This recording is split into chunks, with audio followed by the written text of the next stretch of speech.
How you doing, YouTube? Matt Mass Beer Reviews, back with a little bit of one of my little shelf turd Saturday finds in the form of Goose Island Brewing. It's their Lolita. Yeah, this be a Belgian style wild ale, fermented in wine barrels with raspberries, bright fruit aroma and notes of oak and dry tart finish. Goose Island Beer Company, Chicago, Illinois. This is AB InBev level because this is 2016. But yeah, I saw this on a shelf. Actually, I've seen this on a shelf for quite some time. And, you know, they're usually kind of at that price point where I'm like, you know, 22, 24 bucks. Maybe I want to buy it. Maybe I don't. Yeah, marked down to $14. So this came home with me. 8% alcohol by volume. Serve in a wide mouth glass. I guess that's wide enough for me. And that'd be that. So yeah, let's dive into this sucker. I've had this beer before. I couldn't tell you one thing about it because it has probably been longer than this beer's been alive that I've had this beer. But I can get down with the sister series from Goose Island. So we'll see what's what. And you're talking about this 2016 release, you know. Yeah, that's definitely AB InBev at that point, I would believe. I know they've been bought by then, by some time, but you take the actual brewing of the beer and the barrel aging, all that stuff. Sometimes you have some pre-AB InBev kind of floating around out there. Post 2001, 11 or 12 when they got bought. What does it look like? Wine? Carbonated wine. That's kind of the best thing I could come off. You know, raspberry iced tea. How about that one? A little bit more kind of something that I would actually hate raspberry iced tea, but that's what it looks like. But I mean, it kind of makes sense. You're talking about a wild ale. You have these raspberries in here. So, you know, it definitely looks the part. Yeah. So, soft turbidity to this kind of head that died off pretty quick, but still exists if you give it a nice little twirl. Comes off that nice, rich khaki color. Let's get a nose. I mean, this is all the raspberry and all the wine barrel. Without a huge tart characteristic here. I expected, you know, having a bit of time on it, having a decent amount of raspberry added, those wine barrels, I get this big level of tartness, but what I get is a really organic, kind of rounded edge, kind of fleshiness to it. Yeah, rich, almost like underripened tart raspberry, that little bit of tart kind of vinous characteristic you get from like the must, the spent grapes from a red wine. There's not a huge sweetness to it, but there is a tartness there, but it's not over the top. It's not a super aggressive tartness. And the thing that comes to mind the most when I smell this is earthiness. I think you're getting that from a yeast characteristic. I think you're getting that from a little bit of kind of oak tannins. I believe you're getting that from, you know, those raspberries, the seeds, the stems, the whole nine probably went into this thing. And it just comes off very earthy, very organic. I'm kind of intrigued. Let's just dive in. Cheers.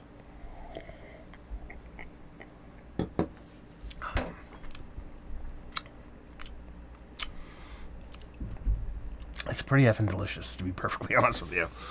It brings this tartness with this touch of an acidity that is about as much as you can give me without being too much. And that's pretty minimal for most people. A lot of people like their acidic, tart, enamel-ripping beers. I'm not a big fan of it when it comes to that level of sour. But this is just giving me enough of that to really turn me on. You give me just a little bit more to this, I start to be like, it's probably just a little bit too tart, a little bit too acidic for me. Now, keep in mind, like I said, that's me. For a lot of people that are really dig on tart and acidic beers, probably not going to get there for you. But it's a nice level. Let's put it that way. You're not going to confuse it with it not being kind of a tart/sour beer.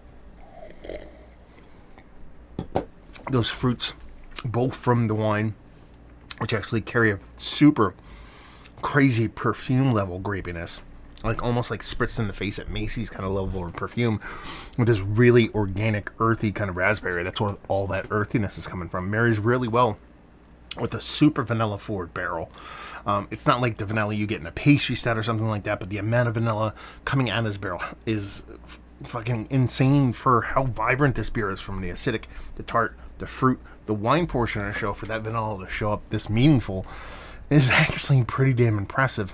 Mouth feels really nice. It's got a soft, welcoming kind of mouthfeel without getting overly kind of crazy. And it's still beer. It's probably one of the more important things about it is that it tastes like a well done, tart, wild, funky beer. a little bit more funky than you'd expect from like a Goose Island kind of wild ale. A little bit more tart, a little bit more acidic, but like I said, probably a little bit less than what a lot of people really dig on. Let's put it this way, there's enough acidity and tartness in here where I'm getting kind of a little uncomfortable with heartburn. I really don't get heartburn anymore since I've been put on the right medication, but this one's kind of giving me little tinges here and there. That's how I know there's a decent level of acidity to this beer. But it's absolutely tasty, absolutely fantastic. The same place I found this was the same place I found the other Goose Island I did a month or so ago. I forget the name of that one. It was one of the sister beers. I enjoyed that other one a little bit more than this one. It had a bit more time on it, but it was also a little bit more kind of straightforward of a kind of saison as opposed to a more wild funky beer, and that's probably a little bit more my speed. But this is definitely for $14 of a big old 750 of this at 8.1% is the alcohol, and it doesn't even get close to that as far as feel. Drinks more like 6. This is a very, very tasty beer. $14. They got like 4 or 5 more of these on the shelf, so I think, yeah, I might be buying more of these. But yeah, I like this. Absolutely delicious. Showcases those raspberries in that earthy, kind of nice, organic, slightly under-ripened way that pairs beautifully with the way that kind of wine barrel comes off. And, you know, like I said, when you wrap that all up with that acidic tartness that's not over the top but meaningful enough, and then throw that sweet chef's kiss of a vanilla bomb, barrel bomb on there, I'm happy camper. Let's put it that way. Is this one of the better wild ales? Like I said, you know, they call it a wild ale, wild fermented ale, wine barrels, raspberries, grapefruit aroma.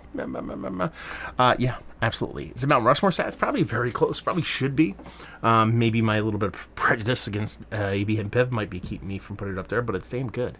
Damn tasty. Worthy being up top. Let's put it that way. Value and availability, like I said, these usually low 20s maybe. I got it for 14 for that all day, and leave you with, if you like, what will you like this beer? If you like raspberries, wine barrel aged beers, tart and acidity, but you like it on lower levels of aggression. Does that make any sense? Then you'll like this beer. So there you go. Another review in the books. Oh, and vanilla from barrels. Hopefully you guys enjoyed the review. Down there if you want to talk about it. Massive Beers if you want to check me out doing the social media stuff. Beer Massif if you want to check me out doing the whole podcasting thing. And hopefully you guys enjoyed the review. Hopefully you're enjoying a little bit of Goose Island right now. Hopefully see you next time. Cheers.